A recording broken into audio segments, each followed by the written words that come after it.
Hey everyone, what's going on? Mr. Harvey here. Let's continue our lecture on Chapter 3, the Protestant Reformation. Now, today we're going to be focused on the Counter-Reformation, okay? And the Counter-Reformation, ladies and gentlemen, is the Catholic Church's response to Protestantism. So far in this chapter, we've really only been focused on what's been, going on with the Protestant groups. Luther, Zwingli, the Anglican Church under Henry VIII in England, Calvinism, okay? We've really been focused on the Protestant kind of part of this Protestant Reformation. What's going on with the Catholic Church during this time? The Catholic Church is, seeing this huge attack on its doctrine, on its beliefs, okay? And we're seeing many people leave the Catholic Church and join these Protestant followings and Protestant groups, okay? So the Counter-Reformation, ladies and gentlemen, is the Catholic Church's response to this, to all this change, to kind of this big upheaval of religion within Europe, all right? And this is the church's response to the gains of Protestantism and response to the critics within the church and, outside the church, that the abuses of the church needed to be reformed. So this is where the church is going within the context of the Protestant Reformation. Where do we go now? Okay, what do we do? All right, and this is where they kind of decide what they do in order to deal with Protestantism and, their loss of followers and this, how to stop this huge decline of the church that we've been talking about ever since chapter 1. Okay, the Pope that starts to facilitate this change and this kind of new direction is Pope Paul III. And what he's going to do is, rather than institute a totally new doctrine and completely change the Catholic Church, he's going to try to improve church discipline through the existing doctrine, which we're going to get into, okay? And what he's going to do is convene the Council of Trent, okay? And we're going to see this Council of Trent meet multiple times of where the Catholic Church, its leaders, okay, are going to come together and decide, what do we do? Where do we go from here with Protestantism? Okay, so the Council of Trent, ladies and gentlemen, is where the Catholic Church is going to get together, bishops, archbishops, okay, we're going to see leaders within the Catholic community get together, all right.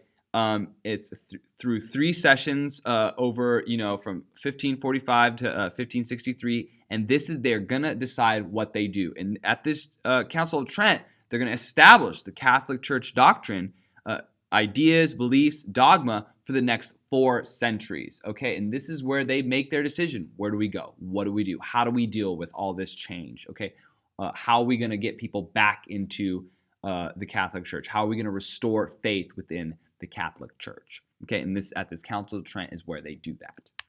Okay, what do they do? Well, one of the first things they do is they're going to address the reforms that the critics are really calling them out for. They're going to address the various abuses, right? And you should know some of them. Simony, pluralism, okay? Address the corruption within the church.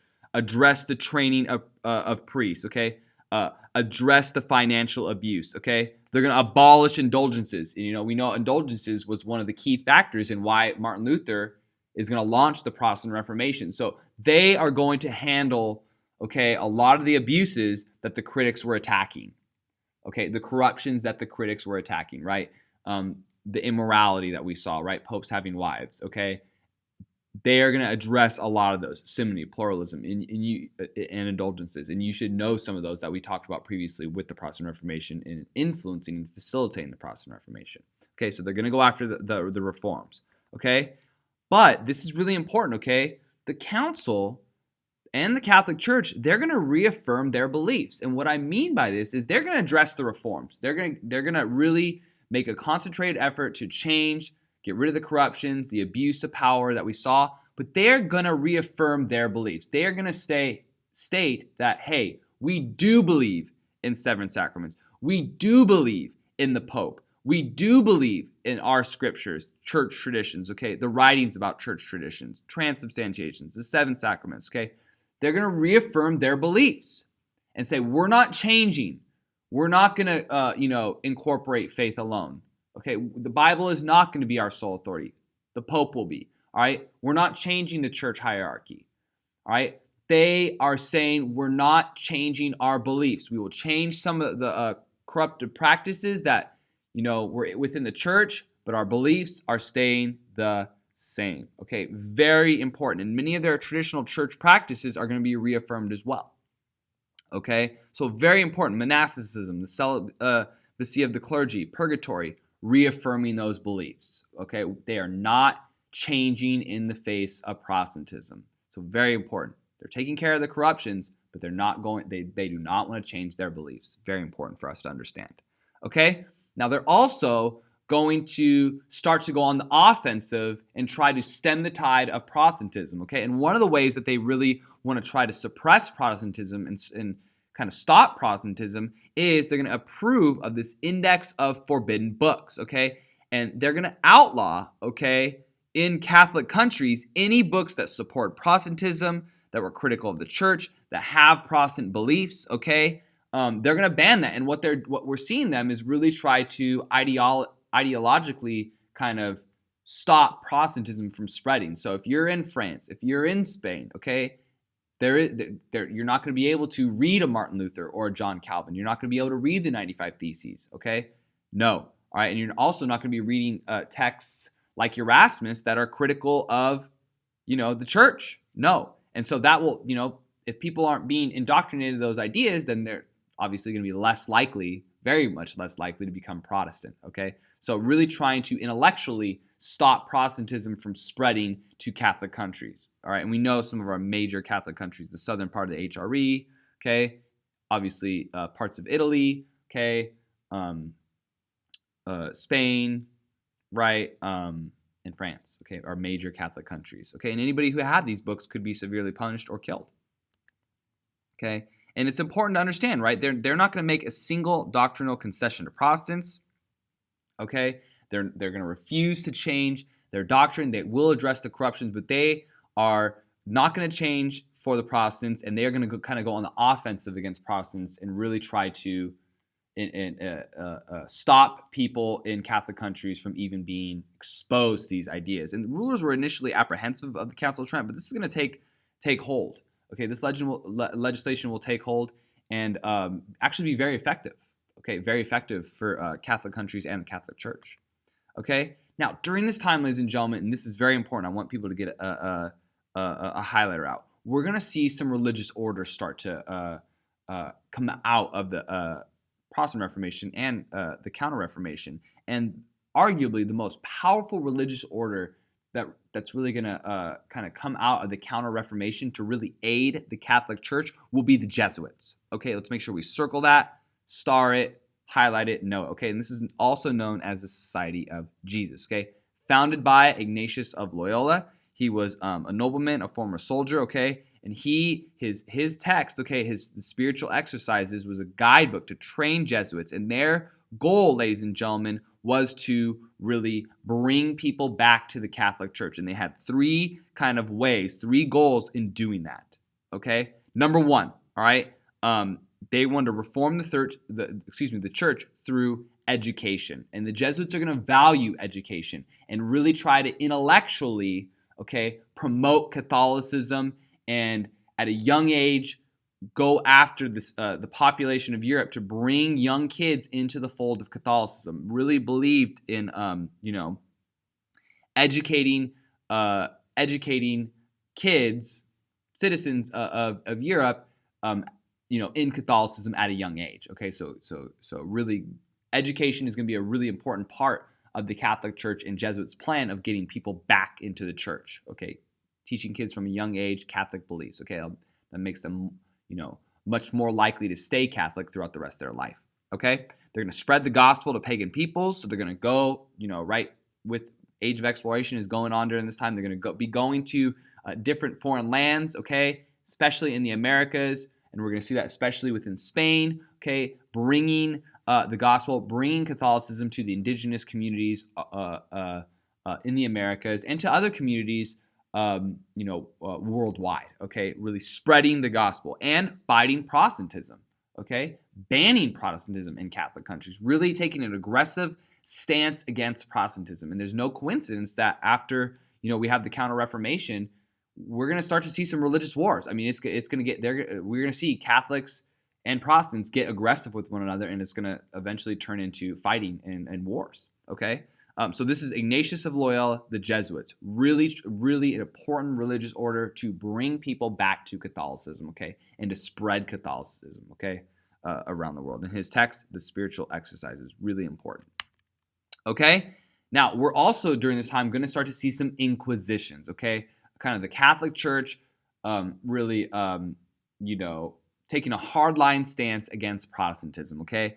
The Jesuits were going to oversee both the Spanish and Roman Inquisitions. There's two different Inquisitions, okay? During the Roman Inquisition, we're going to see them try people for being, Protestant, Jewish, Muslim, if they're non-Catholic, okay, really important. Witchcraft, breaking church law, right? If they're not following church traditions, or if they're caught with a Protestant text, okay. And they're also going to take a very hardline stance in the Roman Inquisition against the Jews, accuse the Jews of killing Christ, place them in ghettos in the Papal States. And we're going to see, again, like what we talked about in the Black Death, the Jews be a scapegoat for some of the Catholic Church's problems, okay? And we're going to see a very aggressive and, a very deadly response to the Jews, okay? And they're going to move them into ghettos, treat them terribly, kill them in some instances, okay? But that's the Roman Inquisition. But the more famous Inquisition is the Spanish Inquisition, and we've already kind of alluded to that before, okay? But anybody who is not Catholic, okay, could be killed, right? And we know that they had three choices if you were a Jew, a Muslim, or a Protestant, okay? You could either convert to Christianity, aka Catholicism, okay? You get out of Spain, or you die, all right? And we're going to see the Jesuits really leading this in Spain and take a very hardline stance against any non-Catholic groups, okay? Torture, execution. This is going to be a very bloody episode in European religious history, all right? And again, they are really taking a more aggressive approach to Protestantism, but also to any non-Catholic religion, okay? And the Index of Forbidden Books is going to be a big part of that. Censorship, trying to not let those ideas spread, not let those ideas, get to the citizenry. And we also know, this is kind of the full plan of the Catholic Church: education, no books, right? Trying to re-Catholicize Europe.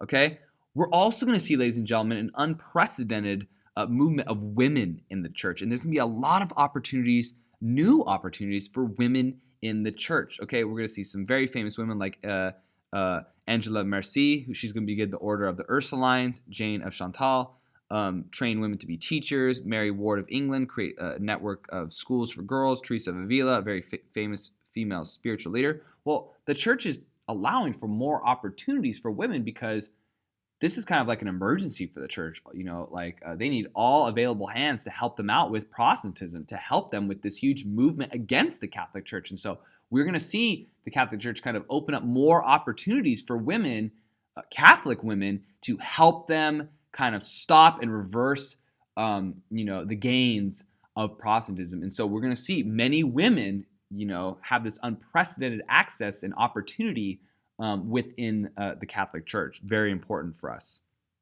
Okay, and we're going to see during this time, ladies and gentlemen, other religious orders during the Catholic Reformation start to rise. Not just the Jesuits, but you have the Theatines, the Capuchins, the Samashi, the Ursulines. Right, they're going to be new Catholic groups, Catholic orders that to help promote and spread Catholicism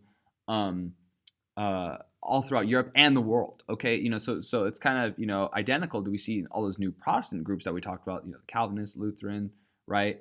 The Anabaptists. Okay, we're starting to see on the Catholic side other religious orders, okay, that are Catholic, rising to promote and spread Catholic ideas. Okay, all right. Important results, ladies and gentlemen. All right, the Catholic Reformation was successful. We're going to see the Jesuits bring many people back to the Catholic Church. They're going to renew their doctrines, okay?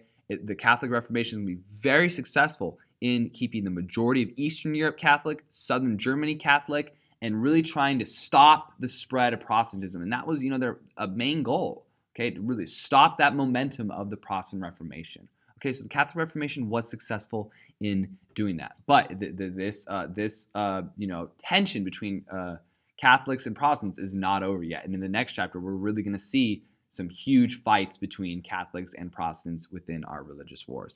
Okay, all right, we'll stop right there, ladies and gentlemen. Thank you so much.